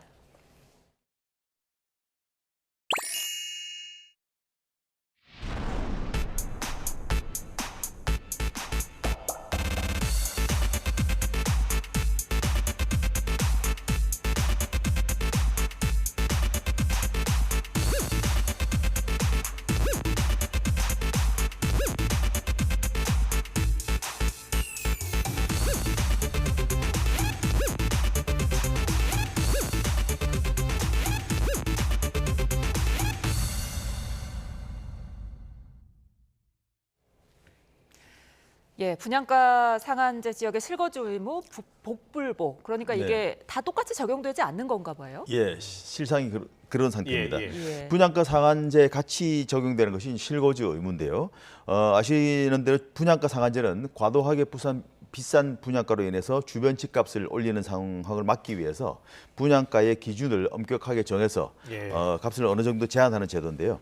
현 정부 들어서 대부분의 지역의 서울 시내에 다 해제되고 강남 3구하고 용산구에만 지금 남아있는 그렇게 적용이 되고 있는데 실거주 의무는 이 분양가 상한제로 인해서 비교적 낮게 나온 집을 분양받은 뒤에 바로 전세를 다른 세입자를 들여서 집주인은 아주 적은 돈으로 이제 집주인이 되는 이른바 갭 투자를 막기 위한 취지인데요. 그런데 이 두 제도가 순기능도 있긴 하지만 제도에 정교하지 못한 점이 있어서 단지별 적용 차이가 나거나 또는 결과가 정반대로 나오는 그런 경우가 있다는 겁니다. 그렇군요. 예. 실거주 의무가 이제 원래 투기과열 막을 수 있는 장치였는데 제도상으로도 좀 문제가 있나 보죠? 그렇습니다. 예를 들어서 설명을 드리자면요. 서울 서초구 방배동에 지금 DH 방배라는 재건축 아파트가 건설되고 있습니다. 지금 화면에 나오고 있는데요. 이 DH라는 브랜드는 현대건설의 하이엔드 브랜드입니다. 이 아파트는 분명 분양가 상한제 적용 지역에 건축이 되고 있지만 실거주 의무가 없습니다. 왜 없냐 하면 분양가가 이른바 주변 시세보다 더 높기 때문인데요. 현행 주택법 시행령을 보면 분양가가 주변 시세보다 80% 미만이면 5년, 80% 이상 100% 미만이면 3년, 그리고 분양가가 주변 시세보다 100% 이상이면 실거주 의무가 없다고 규정되어 있기 때문입니다. 강남 3구의 경우 보통 주변 아파트 값이 이미 비싸기 때문에 분양가 상한 적용을 받는 분양가가 주변 시세보다 더 높은 경우가 없기 때문에 이런 경우는 매우 이례적인 현상입니다. 그런데 이 아파트도 상한제가 적용되는 서초구잖아요. 그렇습니다. 그런데 왜 어떻게 주변보다 분양가가 더 높게 나왔습니까? 바로 이 주변이라는 그 기준이 모호하고 또 비교 대상 선정도 매우 일률적으로 적용되기 때문입니다. 주변을 어디로 잡느냐는 해당 지자체의 몫인데요. 이 아파트의 경우 서초구가 비교 대상 주변 지역을 방배동으로 규정을 했습니다. 이 방배동을 기준으로 집합 건물의 최근 1년 이내 실거래 평균 가격을 내봤더니 이 아파트의 분양가보다 한 1,000만 원 정도 낮게 나온 겁니다. 3.3제곱미터당. 그래서 사실 이 아파트와 실제로 비교 대상이 될 만한 아파트는 부근에 있는 2021년도에 준공한 방배 그랑자이라는 아파트가 있거든요. 그 아파트하고 비교를 해야 적합한데 만약에 그 아파트하고 비교를 했다 그러면 DH 분양가가 싸서 실거주 의무가 있을 텐데요. 그렇겠죠. 이번에는 그렇지 않고 주변 빌라나 구축 아파트 등을 일률적으로 다 적용해서 산술 평균을 내다 보니 현실과는 다소 동떨어진 그런 결과가 나왔습니다. 그러니까 이 업무에 임한 사람들은 규정대로 이행은 다 했지만 결과적으로 원래 취지를 살리지 못하는 그런 결과가 된 셈인데 관련해서 전문가의 말을 잠깐 들어보겠습니다. 그 인근 지역의 표준지 선정이나 인근 지역의 시가를 정할 때 현재는 그 지방자치단체에서 하거나 또는 한국부동산원에 의뢰해서 인근 지역 설정을 하게 되는데 이럴 경우에 낮은 가격으로 만약에 설정하게 되면 이 거주 기간이 없어질 수도 있고요. 또 높은 가격으로 설정하게 되면 거주 기간이 늘어날 수도 있어서 이에 대한 그 객관적이고 합리적인 인근 지역 설정과 가격 설정이 필요합니다. 지금 이제 주변 지역이라는 그 문제 말씀 전문가 말을 들었는데 이 밖에도 분양가 자체를 정할 때도 약간의 지금 허점이 있습니다. 택지 감정가가 이제 분양가에 포함되는데 택지 감정가를 일단 한번 매기면 분양까지 많은 시간이 지나도 그 감정가를 그대로 적용하게 됩니다. 그래서 21년 감정가를 최근 분양가에 적용한 반포동 레미안 원펜타스 같은 경우가 그 대표적인 사례인데요.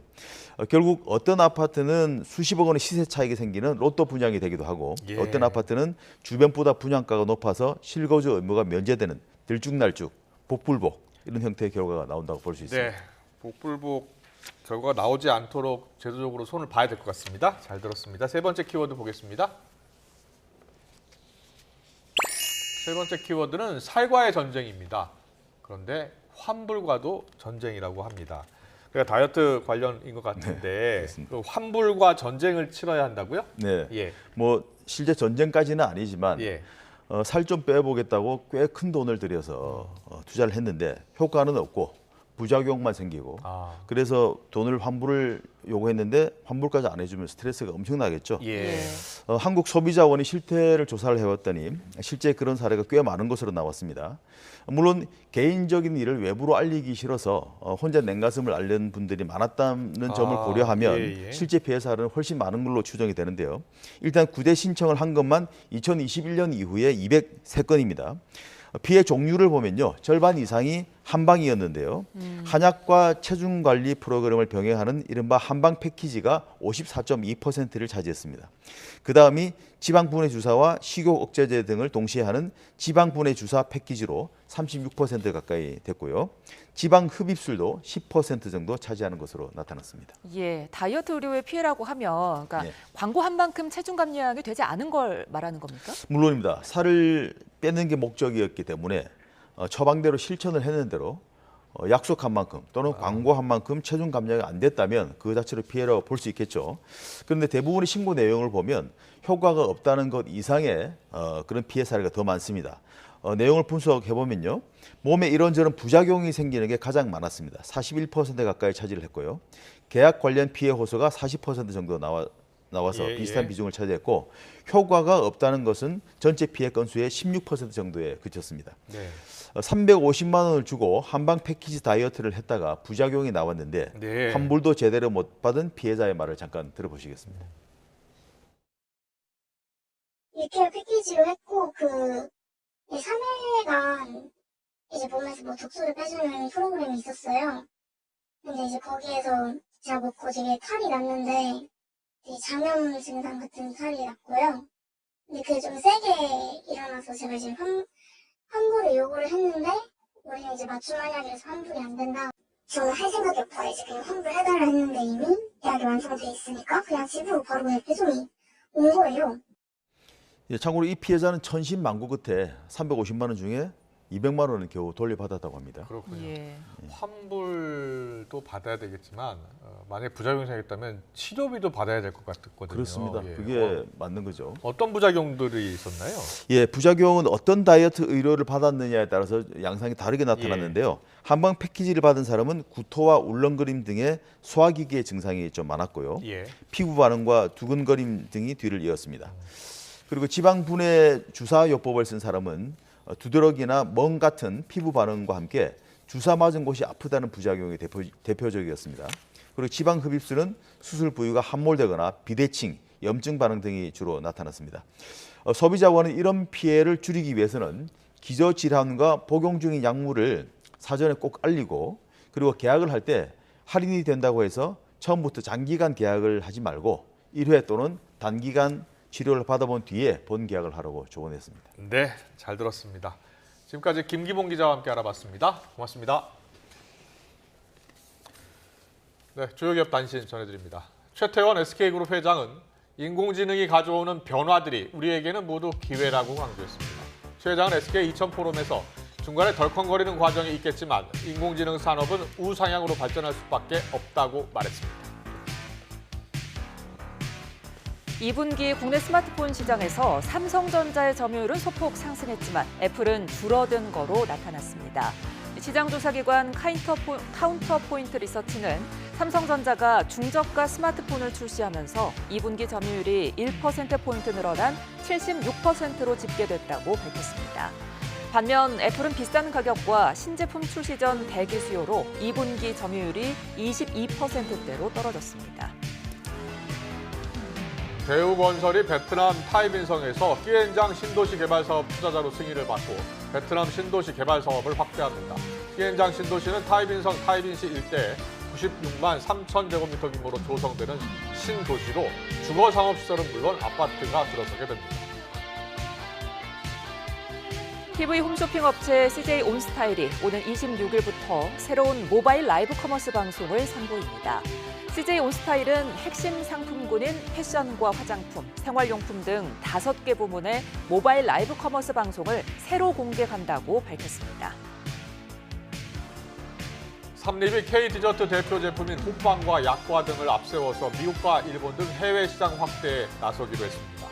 삼립 측은 호빵을 세계 25개 나라에 수출하고 있고 미국에서는 올해 상반기 매출이 지난해 같은 기간보다 126% 성장했다고 설명했습니다. 삼립은 또 지난 15일부터 일본 대형 판매점인 돈키호테 620개 모든 점에서 약과 판매를 시작했습니다.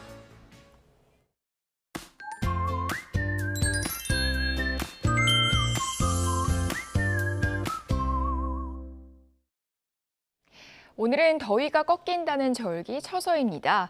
다만 절기가 무색하게 낮 동안 무더웠죠. 동해시에서는 기온이 한때 38도를 웃돌았고 서울에서도 체감온도 32도 안팎을 보였습니다. 오늘 전국에 비가 오락가락 이어지면서 습도를 끌어올렸습니다. 경기와 강원 그리고 충청 이남 지역에서는 내일 아침까지 최고 40mm의 비가 더 내리겠는데요. 비가 다소 강하게 쏟아지는 곳도 있는 만큼 퇴근길 교통 안전에 유의해 주셔야겠습니다. 한편 내일까지 해상과 해안가 안전이 비상입니다. 해수면이 높아지는 대조기인데다 너울도 높게 일겠는데요. 대부분 해상에는 풍랑특보가 내려졌습니다. 조업 시에는 안전에 유의하셔야겠습니다. 처서가 지나도 더위는 계속됩니다. 밤사이 서울에서는 총 열대야 일수가 역대 1위로 올라설 것으로 보이는데요. 내일 서울 아침 기온 26도, 강릉은 28도를 보이겠고요. 내일 낮에도 전국적인 폭염이 이어지겠습니다. 서울 32도, 대구 35도까지 치솟겠습니다. 내일은 서쪽 지방을 중심으로 소나기가 지나겠고요. 무더위는 다음 달 초까지도 계속되겠습니다. 날씨였습니다. 목요일 뉴스온 여기서 마치겠습니다. 시청해주신 여러분 고맙습니다.